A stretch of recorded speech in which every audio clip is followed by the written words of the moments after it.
Hello friends, ఈరోజు కస్టర్డ్తో పాయసం చేసుకుందాము.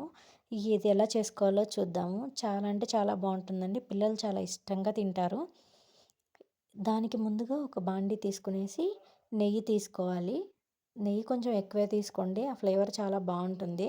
దానిలో కొంచెం డ్రై ఫ్రూట్స్ ఉంటాయి కదా, జీడిపప్పు, బాదం పప్పు, కిస్మిస్, మీకు ఏ కావాలంటే అవి యాడ్ చేసుకునేసి దోరగా వేపుకునేసి ఒక ప్లేట్లో తీసుకొని పక్కన పెట్టుకోవాలి. ఇప్పుడు అదే ప్యాన్లో కొంచెం సేమియా వేసుకోవాలి. ఇలా సేమియా వేసుకునేసి అవి కూడా సిమ్లో అండి.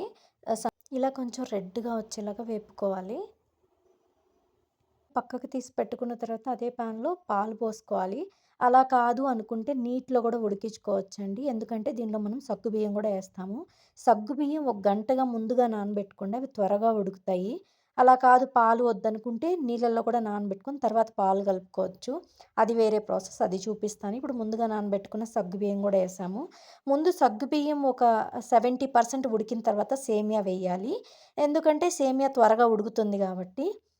ఇలా తిప్పుకుంటూ ఉండాలండి. సగ్గుబియ్యం కొంచెం అడుగంటుతాయండి. ఇలా తిప్పుకుంటూ ఉన్న తర్వాత కొంచెం 70% ఉడికిన తర్వాత మనం ముందుగా వేయించి పెట్టుకున్నాం కదా సేమియా, ఆ సేమియా కూడా వేయాలండి దీనిలో.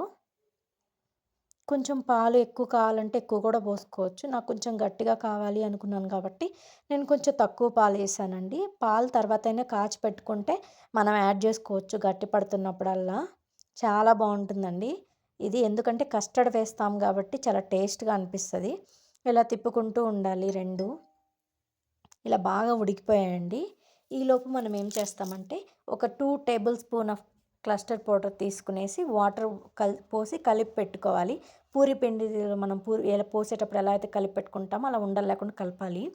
కస్టర్డ్ పౌడర్ మీరు ఏ బ్రాండ్ అయినా తీసుకోవచ్చండి, అవైలబుల్గా ఉంటుంది స్టోర్స్లో. చాలా బాగుంటుంది, ఇది ట్రై చేయండి ఫ్లేవరు. ఇలా నాకు పాలు సరిపోలేదు అనిపించిందండి, అందుకని చెప్పేసి నేను కొంచెం పాలు యాడ్ చేసుకున్నాను. ఎందుకంటే పాలల్లో ఉడకవండి, చాలా లేట్గా ఉడుకుతాయి. సబ్బియ్యం వేసాం కదా, అందుకని నేను వాటర్ అయితే పోయలేదు దీనిలో. ఇలా ఉడికిందండి. ఇలా ఉడికినప్పుడు కస్టర్డ్ పౌడర్ వేసే ముందు షుగర్ వేసుకుంటున్నాను. అలా కాకుండా కస్టర్డ్ పౌడర్ వేసి దించిన తర్వాత కూడా మనం వేసుకోవచ్చు. వేడి మీద కరుగుతుందండి షుగరు. నాకు ఎంత కావాలో నాకు తెలుసు కాబట్టి నేను వేసాను. మెజర్మెంట్స్ అయితే చెప్పలేమండి. ఇలా చూసాము, షుగర్ అయితే సరిపోయింది. ఇప్పుడండి ఈ కస్టర్డ్ పౌడర్ ఉంటుంది కదా, ఆ వాటర్ పోస్తూ ఉన్నాను. నిదానంగా కలర్ కూడా మారుతూ ఉంటుందండి ఇది, తిప్పుతూ ఉంటే ఎల్లో కలర్లో వస్తుంది. దీంతో బాదం పాలు కూడా చేయొచ్చండి. ఈసారి చేసి వీడియో పెడతాను అది ఎలా చేయాలి అని చెప్పేసి.